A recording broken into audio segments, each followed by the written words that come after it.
DMK. என்ன காரணம் DMK? ஒரு சேஞ்ச் வேணும் அவ்வளோதான். 2 இயர்ஸாக ஒரே இது இருக்காங்களா, அதனால ஒரு சேஞ்ச் வேணும் அவ்வளோதான். எனக்கு பிஜேபி தான் பிடிக்கும். என்ன காரணம்? அவங்க இந்துக்கு சப்போர்ட் பண்ணுறாங்க, எல்லாம் ஈக்குவலாக பார்க்குறாங்க, அவ்வளோதான். பார்த்தீங்கன்னா இதுவும் கூட வந்துச்சு இடையில கந்த சஷ்டி பேசினாங்கன்னு. சிறந்த கட்சினா மனிதநேய மக்கள் கட்சி. சேவைக்கான அரசியல் அவங்க மட்டும் செய்கிறாங்க. மக்கள் சேவை செஞ்சுக்கின்னு பதவி ஆசைப்படாமல், காசுக்கு ஆசைப்படாமல் களத்தில் இறங்கி சேவை செய்கிறாங்க. இப்போ நீங்கள் கூட எல்லாரும் பார்த்துருப்பீங்க, கொரோனா காலத்தில் கூட வந்து ஜாதி மதம் போதெல்லாம் பார்க்காம அடக்கம் பண்ணாங்க.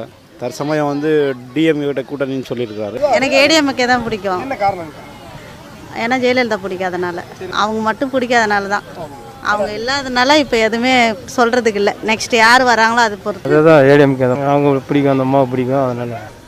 நாங்கள் ஆசிரியர் சங்கத்தை சேர்ந்தவங்க, தமிழ்நாடு ஆரம்பப்பள்ளி ஆசிரியர் கூட்டணியை தேனி மாவட்ட தலைவர். நான் ஆசிரியர் அரசு ஊழியர்களுக்கு எந்த அரசு நல்லது செய்தோ அந்த அவங்கள எங்களுக்கு பிடிக்கும். எங்களுக்கு ஆசிரியர்களுக்கு அரசு ஊழியர்களுக்கு விரோத போக்கை யார் கடைபிடிச்சாலும் அவங்கள பிடிக்காது. அதான் எங்களுடைய நிலைப்பாடு.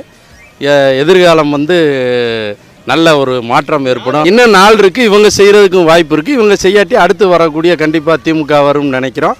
அவங்க வந்தாங்கன்னா செய்வாங்கன்னு எதிர்பார்க்குறோம். கட்சின்னா இப்போ எல்லாருக்குமே தெரியும். நல்லாட்சி எது என்னன்றது சொல்லி தான் தெரிய வேண்டிய அவசியமே இல்லை.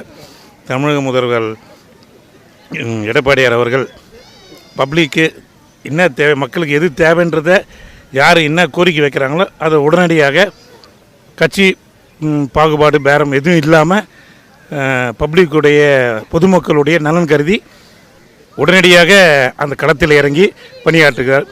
எக்ஸாம்பிள் சொன்னோம்னா கொரோனா அதுவே ஒன்றே போதும்.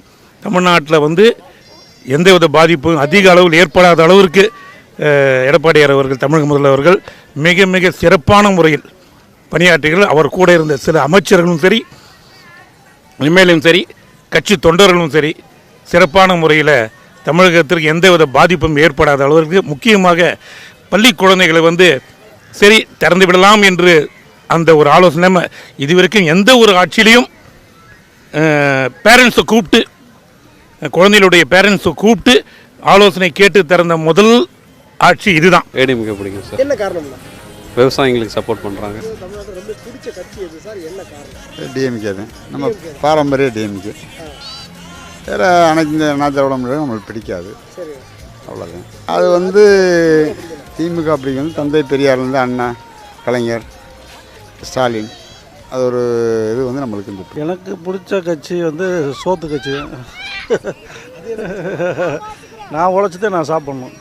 யாரும் எனக்கு எதையும் இனாமாக கொடுக்க போகிறதில்ல.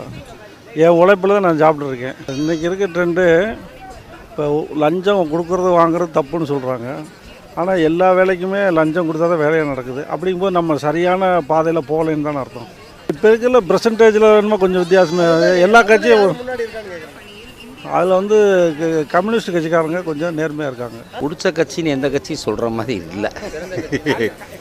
அந்த மாதிரி இது வரைக்கும் தெரிஞ்சு பண்ணலை. ஏன்னா எல்லா கட்சியுமே சரியில்லைன்னு சொல்ல முடியும். எல்லா கட்சியும் ஒரு குறைகள் இருக்குது.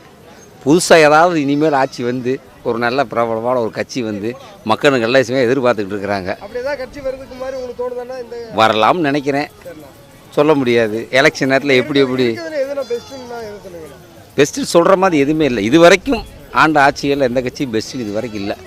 அது சென்ட்ரல்லையும் சரி, ஸ்டேட்லேயும் சரி மக்களுக்கு திருப்திகரமாக ஆட்சி இல்லை. ஏன்னா பொருளாதாரம் வந்த நிலை, மக்கள் வாழ்வாதாரம் பெரிய சிறக்கலை. அவங்க கஷ்டப்பட்டுக்கிட்டு தான் இருக்கிறாங்க. மக்கள்கிட்டருந்து வரி அது இதுன்னு போட்டு தீட்டுறாங்களே விலைவாசிகளை தவிர தேவையான மக்களுக்கு தேவையான கொடுக்கறதுக்கு ஒன்றும் இல்லை. அதனால் எதையும் பெஸ்ட்டுன்னு எங்களால் சொல்ல முடியல, என்னையால் சொல்ல முடியல. கண்டிப்பாக ஏதாவது ஒரு புதிய மாற்றம் வரட்டும், வரட்டும். இப்போதைக்கு பிடிச்ச கட்சின்னு சொல்கிற மாதிரி ஒன்றும் இல்லை. அதான் சார் சொன்ன மாதிரி தான் நம்மளுக்கும். இனிமேல் ஏதாவது புதிய ஏதாவது எதிர்பார்ப்போட கண்டிப்பாக இது வரைக்கும் இல்லை. ஏன்னா எல்லாரோட இதுவும் வீக் பாயிண்ட் இருந்துக்கிட்டே இருக்குது. யார்கிட்டையும் அவ்வளோ ஒன்றும் ஸ்டாமினா இல்லை, கண்டிப்பாக இல்லை. ஏன்னா இன்றைக்கி வந்து தளபதி தான் சிறந்த கட்சி. டிஎம்கே தாங்க. காரணம்னா நல்லது பண்ணுறதுக்கு அவர் அன்றைக்கே நல்லது பண்ணியிருக்காங்க. சொல்கிறதுக்கு நிறைய இருக்குது, கடல் அளவு இருக்குது சொல்கிறதுக்கு. இன்றைக்கி வந்து இந்த ஹாஸ்பிட்டல் இன்றைக்கி உருவாகிருக்குது, ஓமந்தூரார் ஹாஸ்பிட்டலு. ராஜராஜன் சோழன் இருந்தால் கட்டாயம் வந்து இவருக்கு பரிசு கொடுத்துருப்பார். அந்த அளவுக்கு இந்த ஹாஸ்பிட்டல் சிறப்பாக இருக்குது. ஆனால் சட்டசபைக்காக அவர் கட்டினார், ஹாஸ்பிட்டலுக்காக இப்போ உருவாக்கிட்டாங்க. அதுவும் நல்லதுக்கே. தலைவர் தான், தலைவர் ரஜினிகாந்த் வந்தாருன்னா ஹாப்பி. அவரை விட ஒரு சிறந்த அரசியலை தமிழ்நாட்டில் யாரும் முன்னெடுக்கவே முடியாது. இல்லை 30 வருஷமாக அவர் சொல்லலை, அவர் 2017 டிசம்பரில் தான் சொன்னார். நீங்களாக சொல்லிக்கிறீங்க, அதுக்கு வந்து அவர் பொறுப்பேற்றுக்க முடியாது. அவராக சொன்னது வந்து 2017 டிசம்பர் 31 அரசியலுக்கு வரேன்னு சொன்னது அவர் அப்போ தான் சொன்னார். இல்லை எல்லாரும் பொதுவாக சொல்கிறதா அதுக்கு அவர் ரியாக்டே பண்ண மாட்டார். அவர் ரியாக்ட் பண்ணது டிசம்பர் 31 2017 தான். இல்லை சேரலாம், இப்போ வந்து அவரே சொல்லிட்டார், நீங்கள் வந்து எந்த கட்சியில் வேணாலும் சேர்ந்துக்குங்க அப்படின்னு அவரே சொல்லிட்டாரு. அதனால் அவங்க சேர்ந்துக்கிட்டு இருக்காங்க. காட்டியிருக்கலாம், அந்த எதிர்பார்ப்பு எனக்கு அனைவருக்குமே இருந்துச்சு. வரலேங்கிறதுல கொஞ்சம் வருத்தம் தான். குறைந்த இதில் வந்து நாம் தமிழர்னு சொல்லலாம், பாட்டாளி மக்கள் கட்சி சொல்லலாம். நாம் தமிழரில் வந்து சீமானோட கொள்கை தான். இது மண்ணுக்கான அரசியல் அவர் படிக்கிட்டு இருக்காரு, பொதுவாக அரசியல் பேசிக்கிட்டு இருக்காரு.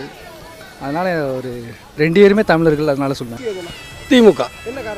காரணம்னு சொன்னால் ஏழைகளை வாழ வைக்கிற கட்சி திமுக கட்சி தான். அதனால் நாட்டு மக்களுக்கெல்லாம் இது நன்மையான கட்சி, அதை எல்லாரும் மக்கள் விரும்புகிறாங்க. அதனால் நாங்களும் அதை பொறுப்பிலிருந்து கடைப்பிடிச்சி அதை தொடர்ந்து செஞ்சிட்ருக்கோம். நான் திமுக தான். தாழ்த்தப்பட்ட சமுதாயத்தை தலைநிமிர்ந்து நடக்க வச்சது தலைவரத்துக்கு கலைஞர் தான். அதனால் அந்த கட்சி என்றைக்கும் தமிழ்நாட்டுக்கு தேவை. அதனால் தயவு பண்ணி இப்போ வரப்போகிற தேர்தலாக இருந்தாலும் எந்த தேர்தலையும் தமிழகத்துக்கு திமுக இருந்தால் நல்ல காலம் பிறக்கும். கலைஞர் வாரிசுன்றீங்க, தேமுதிகவில் விஜயகாந்துக்கு அப்புறம் பிரேமலதா வந்தாங்க, சுதேஷ் இருந்தாங்க, இப்போ வந்து விஜய் பிரபாகர் வந்திருக்காரு. இப்போ ஓபிஎஸ்க்கு அப்புறம் அவர் பையன் எம்பி ஆயிட்டாரு. இன்னொருத்தர் இப்போதான் ட்வீட் போட்டு இருக்காரு. இது இந்த கட்சியில் பாட்டாளி மக்கள் கட்சின்றப்போ ராமதாஸ் வந்தார். அதுக்கப்புறம் அவரோட பையன் அன்புமணி வந்தார். இப்போ எல்லா கட்சியிலும் இருக்கிறப்போ எங்க கட்சியை மட்டும் எதுக்கு வாரிசுன்றீங்க? அதாவது இப்போ தமிழ்நாட்டில் வந்து சிறந்த கட்சினா இப்போ எதிர்கட்சியாக இருக்கக்கூடிய திமுக தான். அது மீண்டும் ஆட்சிக்கு வந்தால் சிறப்பாக இருக்கும். இப்போ இருக்கிற கட்சியிலே சிறந்த கட்சின்னு பார்த்தீங்கன்னா நாம் தமிழர் அண்ணன் சீமான் அவர்கள், செந்தமிழன் சீமான் அவர்களுடைய கட்சி வந்து சிறந்த கட்சியாக நான் வந்திருக்காரு. தமிழ் மக்களுக்காக ஒரு தமிழன் ஆட்சிக்கு வரணும், தமிழ்நாட்டில் தமிழ் ஆளணும் அப்படிங்கிற ஒற்றை கோரிக்கை வந்து நமக்கு நல்ல பிச்சமான ஒரு கோரிக்கை. நல்ல மக்களுக்கு வந்து அந்த தன்னம்பிக்கை ப்ளஸ் வந்து இப்போ இருக்கிற ஒரு விழிப்புணர்வு ப்ளஸ் நம்மளை யங் ஜென்ரேஷன்ஸ் வந்தாங்கன்னா ரொம்ப நல்லா இருக்கும். அப்படி அது வந்து மக்கள் கையில் தாங்க இருக்குது, டைரெக்டாக சொல்ல முடியாது. எந்த கட்சின்னு பார்த்தீங்கன்னா நான் நினைக்கிறது, எனக்கு தெரிஞ்சு நாம் தமிழ் கட்சி நான் நினைக்கிறேன். என்ன காரணம்னு பார்த்தீங்கன்னாக்கா 50 வருஷமாக இந்த திராவிட கட்சிகள் அதிமுகவும் சரி திமுகவும் சரி இதை பண்ணுறேன் அதை பண்ணுறேன்னு ஆட்சிக்கு தேர்தல் வரும்போது தான் வாக்குறுதி தராங்களே தவிர வந்ததுக்கப்புறம் அந்த 5 வருஷத்துக்கு அப்புறம் மக்களையும் சந்திக்கிறதுல எந்தவித நல்ல விஷயங்களும் மக்களுக்கு செய்கிறதில்ல.